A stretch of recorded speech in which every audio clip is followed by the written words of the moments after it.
بسم اللہ الرحمن الرحیم۔ میرے چینل پر خوش آمدید۔ کہانی کا آغاز کرتے ہیں۔ پرانے وقتوں کی بات ہے۔ ملک یمن پر ایک بادشاہ حکومت کرتا تھا۔ اس بادشاہ کا نام حیدر سلطان تھا۔ وہ بادشاہ نہایت رحم دل اور نیک تھا۔ تمام رعایا بادشاہ سے بہت خوش تھی۔ جب ملک شام کے بادشاہ نے حیدر سلطان کی تعریف سنی تو اپنی اکلوتی اور لاڈلی بیٹی شہزادی سندس کا رشتہ بادشاہ حیدر سے کر دیا۔ چونکہ بادشاہ حیدر سلطان کے والدین وفات پا چکے تھے، اس لیے ملک شام کے بادشاہ نے اپنے وزیر کے مشورے سے شہزادی سندس کی شادی بڑی دھوم دھام سے کی۔ شادی کے کچھ عرصہ بعد خدا نے بادشاہ حیدر سلطان اور ملکہ سندس کو ایک چاند سا بیٹا دیا، جس کا نام داؤد رکھا گیا۔ شہزادے داؤد کی پیدائش پر بے انتہا خوشیاں منائی گئیں۔ جب شہزادہ کچھ بڑا ہوا تو در شہوار کی صورت میں خدا نے بادشاہ کو ایک بیٹی سے نوازا۔ شہزادی در شہوار کی پیدائش پر ملک بھر میں گھی کے چراغ جلائے گئے۔ شاہی خزانہ پانی کی طرح بہایا گیا۔ شہزادی در شہوار کی پیدائش پر بادشاہ اور ملکہ بے حد خوش ہوئے۔ شہزادی در شہوار بہت خوبصورت تھی۔ وقت پر لگا کر اڑ گیا۔ اب شہزادے داؤد کی عمر 19 برس اور در شہوار کی عمر 17 سال کی ہو چکی تھی۔ بادشاہ حیدر سلطان اور ملکہ سندس اب بوڑھے ہو رہے تھے۔ شہزادہ داؤد بھی اپنے باپ بادشاہ حیدر سلطان کی طرح نہایت رحم دل اور نیک دل تھا۔ وہ بہت بہادر تھا۔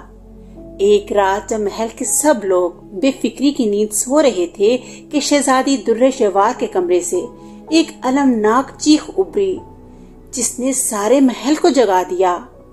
بادشاہ، ملکہ، شہزادہ، دربان اور تمام ملازمین شہزادی در شہوار کی کمرے کی طرف بھاگے۔ سب سے آگے ملکہ تھی۔ جب ملکہ نے شہزادی کے کمرے میں دیکھا تو شہزادی در شہوار غائب تھی۔ بادشاہ اور ملکہ کے حکم سے ملازمین سارے محل میں شہزادی در شہوار کو تلاش کرنے لگے۔ نوکروں نے محل کا چپا چپا چھان مارا، لیکن شہزادی کا کہیں پتہ نہ چل سکا۔ ملکہ سندس کا رو رو کر برا حال تھا۔ بادشاہ الگ پریشان تھا کہ آخر شہزادی کہاں چلی گئی، لیکن شہزادے داؤد نے دونوں کو دلاسا دیا۔ شہزادہ بولا، امی اور بابا حضور، آپ لوگ فکر مت کریں، انشاءاللہ در شہوار کا ضرور پتہ چل جائے گا، مگر ابھی آپ شاہی نجومی کو بلا کر معلوم کرنے کی کوشش کریں کہ شہزادی در شہوار کہاں گئی ہے۔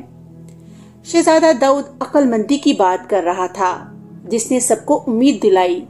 جب شاہی نجومی نے حساب لگانا شروع کیا تو یکا یک بجلیاں چمکنی شروع ہو گئیں اور سارا محل بجلیوں کی زد میں آ گیا۔ شاہی نجومی نے کئی مرتبہ حساب لگانے کی کوشش کی، مگر کچھ پتہ نہ چل سکا۔ نجومی نے ہار کر کہہ دیا کہ میرا علم اس طاقت تک نہیں پہنچ رہا جس کے قبضے میں شہزادی در شہوار ہے۔ پھر بادشاہ نے شہزادے کے مشورے سے پورے ملک میں اعلان کروا دیا کہ جو شخص شہزادی در شہوار کے متعلق پتہ چلائے گا، اسے آدھی سلطنت کا مالک بنا دیا جائے گا۔ پورے ملک سے ہزاروں نجومی آئے، مگر ناکام رہے۔ آخر کار ایک بزرگ تشریف لائے اور انہوں نے کہا کہ وہ شہزادی در شہوار کا پتہ بتا سکتے ہیں، لیکن بزرگ نے کہا کہ ان کو ایک رات اور ایک دن شہزادی کے کمرے میں رہنا ہوگا۔ بادشاہ اور ملکہ نے بزرگ کی بات مان لی اور بزرگ کو شہزادی در شہوار کے کمرے میں چھوڑ کر چلے آئے اور ایک دربان باہر دروازے پر بٹھا دیا۔ اور جب ملکہ واپس جانے لگی تو بزرگ نے سختی سے روک دیا کہ ایک رات اور ایک دن سے پہلے کوئی بھی شخص کمرے میں داخل نہ ہو۔ ایک دن اور ایک رات کے بعد بزرگ نے دربان سے کہہ کر ملکہ اور بادشاہ کو بلوایا۔ بادشاہ اور ملکہ کے ساتھ شہزادہ داؤد بھی چلا آیا۔ بزرگ نے بتایا کہ در شہوار کا پتہ چل چکا ہے۔ وہ ایک کانی چڑیل کے قبضے میں ہے۔ وہ چڑیل چونکہ شیطان کی پجارن ہے، نہایت بدصورت ہے۔ وہ چڑیل چونکہ کافی بوڑھی ہو چکی ہے، دوبارہ پھر سے جوان ہونا چاہتی ہے، تاکہ شیطان دیوتا اسے تمام چڑیلوں کی سردار بنا دیں۔ اس مقصد کے لیے ضروری تھا کہ وہ در شہوار کو قتل کر کے اس کے خون سے غسل کرے۔ وہ یہ کام چاند کی 14ویں تاریخ کو کرنا چاہتی ہے۔ آج چاند کی 11 تاریخ ہے، صرف 3 دن کی مہلت ہے۔ بزرگ نے تفصیل بتائی۔ لیکن بزرگ محترم، وہ چڑیل رہتی کہاں ہے؟ شہزادہ داؤد نے چڑیل کا پتہ پوچھا۔ وہ چڑیل کوکاف کی سب سے پرانی سیاہ پہاڑی پر رہتی ہے اور شہزادی اسی کے قبضے میں ہے۔ اتنا بتا کر بزرگ غائب ہو گئے۔ بزرگ کے غائب ہونے پر بادشاہ، ملکہ اور شہزادہ حیران رہ گئے۔ چونکہ وقت بہت کم تھا، اس لیے شہزادہ جلدی جلدی سفر کے لیے تیار ہونے لگا۔ بادشاہ اور ملکہ شہزادے کو اس سفر پر نہیں بھیجنا چاہتے تھے، کیونکہ بزرگ نے بتایا تھا آج تک جو شخص وہاں گیا ہے زندہ واپس نہیں آیا۔ بادشاہ اور ملکہ دونوں بے حد پریشان تھے اور اب شہزادے کو کھونا نہیں چاہتے تھے۔ شہزادی در شہوار کے بغیر بھی نہیں رہ سکتے تھے۔ شہزادے داؤد نے کہا، ابا حضور اور امی حضور، آپ فکر مت کریں، میں اپنی بہن شہزادی در شہوار کو خود اس چڑیل کے چنگل سے آزاد کر کے لاؤں گا۔ شہزادے نے ملک یمن کا سب سے تیز رفتار گھوڑا لیا اور سفر پر روانہ ہو گیا۔ کوکاف کا سفر 3 دن کا تھا، مگر شہزادے نے تیز رفتار گھوڑے کی مدد سے 2 دن میں وہ سفر طے کر لیا۔ چوں ہی شہزادہ کوکاف کی حدود میں پہنچا، گھوڑے کا پاؤں پتھر سے ٹکرایا اور گھوڑا شہزادے سمیت کلا بازیاں کھاتا ہوا گر پڑا۔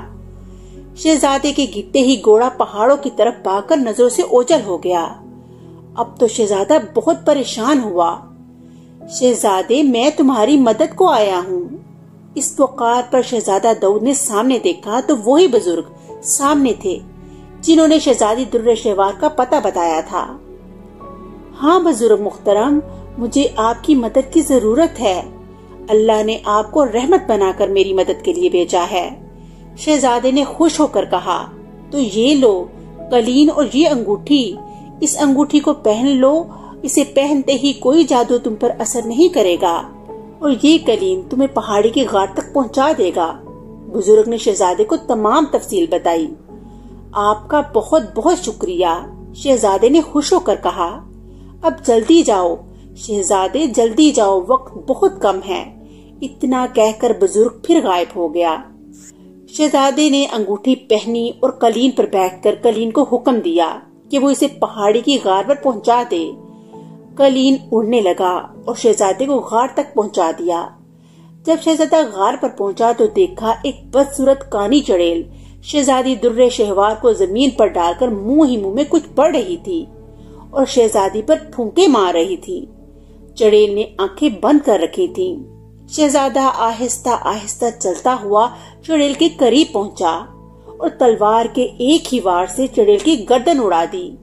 ایک زوردار دھماکہ ہوا اور سب غائب ہو گیا۔ جب شہزادی در شہوار کو ہوش آئی تو شہزادے نے شہزادی در شہوار کو قلین پر بٹھایا اور محل واپس لے آیا۔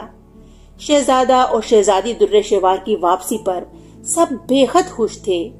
بادشاہ اور ملکہ نے جب اپنی بیٹی کو زندہ سلامت دیکھا تو اسے اپنے سینے سے لگا کر خوب پیار کیا۔ اس خوشی کے موقع پر ملک میں جشن منایا گیا۔ اس کے بعد وہ سب خوشی سے زندگی بسر کرنے لگے۔ اس طرح کہانی کا اختتام ہو گیا۔ اگلی کہانی کے ساتھ پھر ملیں گے، تب تک کے لیے اللہ حافظ۔